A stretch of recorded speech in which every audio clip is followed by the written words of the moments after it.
Pour comprendre le parcours d'Abraham, il faut connaître 3, sinon 4 villes essentielles. Nous avons Nippur, vous avez Ur et vous avez Haran. Et après, on peut ajouter Canaan. Bon, Nippur, c'est la ville sumérienne. Et là, nous sommes dans la Mésopotamie. Mésopotamie voudra dire entre 2 fleuves, c'est-à-dire le Tigre et l'Euphrate. Abraham, son père s'appelle Téra. Mais le vrai nom c'est Tirou. Tirou voudra dire un prêtre d'oracle, c'est-à-dire un Bokonon. Le papa d'Abraham est un Bokonon. Mais de quel oracle? C'est le Douranki. Douranki, le quartier général des obédiences, des croyances, des vaudous, des idoles, des religions sumériennes.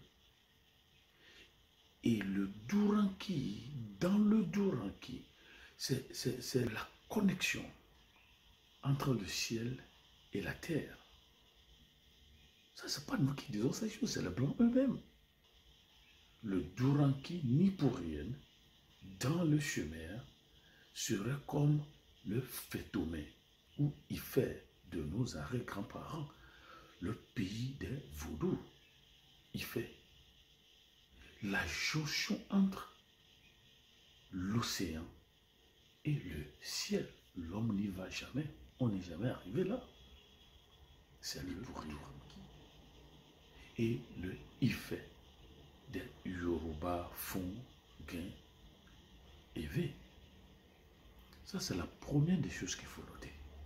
Le papa d'Abraham est un prêtre d'oracle. Et à la Douranki, ils ont là-bas la loge mystico-astrologique. Les calendriers astrologiques, mystiques, la lecture du ciel, la cartographie du ciel. Le papa d'Abraham était un prêtre là-bas. C'est le sanctuaire. C'était le lieu saint des Sumériens. En fait, la meilleure traduction du lieu saint serait le zoomé de nos grands-parents. C'est-à-dire la concentration, là où il y a la montagne des puissances, des puissentiels, où il y a la jonction, la conjonction, la concentration de toutes les puissances. Autrement dit, l'élément dictant des autres puissances du ressort par Abraham. Téra, du vrai nom Tirou, était un prêtre à la Douranki. Maintenant, livre Nimrod de Charles Minou, on nous dit que Téra était le bras droit de Nimrod, notre arrière-grand ascendant, dont parle la Genèse, chapitre 11.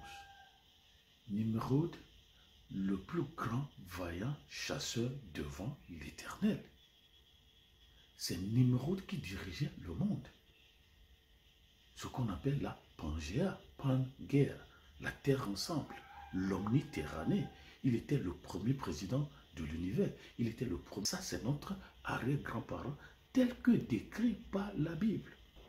Ceux qui ont commencé l'adoration de Dieu, selon les papyrus de l'Éléphantine en Égypte, c'était des Noirs. Et les descendants de ces gens-là, et qui ont écrit les manuscrits de Qur'an. Ça, c'est l'Afrique. Alors, de Nippur, où le papa d'Abraham était un prêtre de la Douranki, hein, la capitale de la préfecture, des loges magico-sacerdotales, les calendriers astrologiques, astronomiques, hein, le répertoire des démons, des esprits, des noms, de tout ça. Il va quitter Nippur pour aller à Ur. Lisez ça dans la Bible. Regardez. À Ur était la capitale de l'adoration de Dieu, lune, que les Sumériens appellent Nana. Je répète, le papa d'Abraham, qui a quitté Népou en tant que prêtre d'oracle de la Touranki, est allé à Ur, où on adorait le dieu Nana, le dieu de la lune. Je marque une pause. Nous avons au Ghana le nom Nana, ceci, Nana, l'adoration de la lune. Dans la Ur, on l'appelait Nana. Et c'est cette déesse-là, Nana, qui est le dieu de la lune, que les Hébreux, connus comme Hébreux, vont appeler Sin. Parce que en hébreu, idole, c'est Shedim. Shedim, c'est l'image visible d'un démon invisible. Papa Abraham, prêtre d'oracle, a quitté Duranki, le cercle ésotérique et sacré, huis clos et enclos des pouvoirs magico-astrologiques, est arrivé à Ur, où on adore la lune sous le nom de Nana. Mais curieusement, Papa Abraham, Terah, va encore quitter Ur pour aller où? À Haran. Mais Haran se trouvait sur l'Euphrate, la haute Euphrate supérieure et ses tributaires. Curieusement, à Haran ou dans Haran, on trouve le plus grand temple de l'adoration de la lune.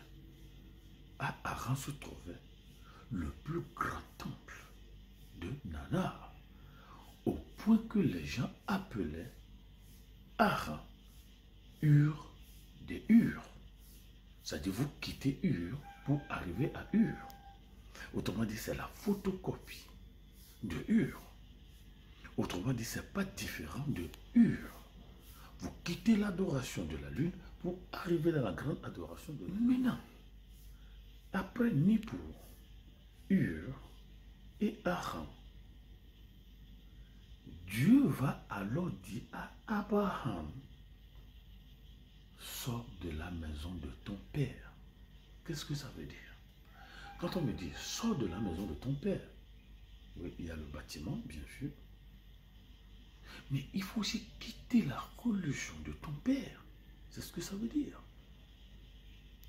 La Duranki, la jonction entre le ciel et la terre, qui pour nos ancêtres est Ifé le Fétomé, la jonction de l'océan et du ciel, où on adorait presque tous les astres, les planètes, les lunes, l'eau, la forêt, tout. Quitte la maison de ton père. Autrement dit, ne fais rien que ton papa ait fait. C'est comme ça que Abraham va quitter Haran pour aller à Canaan. Sors de la maison de ton père. Mais on ne parle pas ici de l'âge civil. Oui, tu as 18 ans. Non. Mais le bagage culturel, le bagage religieux, magico-astrologique, bonbonvologique, il faut les abandonner. Ceux qui ne sont pas d'accord avec ceci, je vais vous l'expliquer. La Duranki, vous avez Dur, Anki. L'Anki, le roi sumérien, vient des Anouki. Anouki en sumérien veut dire ceux qui du ciel sur terre venus. Ceux qui du ciel sont sur terre venus. Autrement dit, c'est des gens qui sont les Anouki qui ont composé les signes du zodiaque. Et lorsqu'ils sont venus sur la terre, selon les Sumériens, ils ont constaté leur calendrier faisait 3600 ans de l'année de la terre. Tanouki qui ont dit, pour ramener la terre, selon le calendrier du ciel du paradis, il faut 29 250 ans. nous ne sommes que dans la deuxième année. Donc, si nous faisons diviser par 2000, ça va combien? Nous ne venons que de faire un 15e. Un 15e. Mais voilà le parcours d'Abraham. Donc, lorsque Abraham dit, il y a un Dieu qu'on doit adorer et non le Dieu de mes parents, est-ce que vous comprenez ça? Ce que j'ai vu auprès de mon père, notre sanctuaire, notre temple, quand nous salons les démonstrations gigaspectaculaires, mais il y a un Dieu qui me dit, quitte ces choses et va vers quelque chose que je te montre. Est-ce qu'on va dire qu'Abraham est un novice? Abraham n'est pas un juif. Et mon père est un araméen. Et lorsque vous vérifiez, on dit groupe de dialectes sémitiques parlés dans l'Antiquité, principalement dans la Syrie, en Palestine, dans la haute Mésopotamie, jusqu'en Égypte. L'araméen est encore parlé aujourd'hui en Irak, en Iran, dans le Caucase et dans quelques villages de la Syrie. C'est ce qu'Abraham dit dans Deutéronome 25.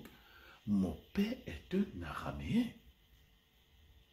Donc, au 19e siècle, lorsque l'Europe, pour des raisons coloniales, vont fabriquer le distinguo racial, la Bible n'a jamais été blanche.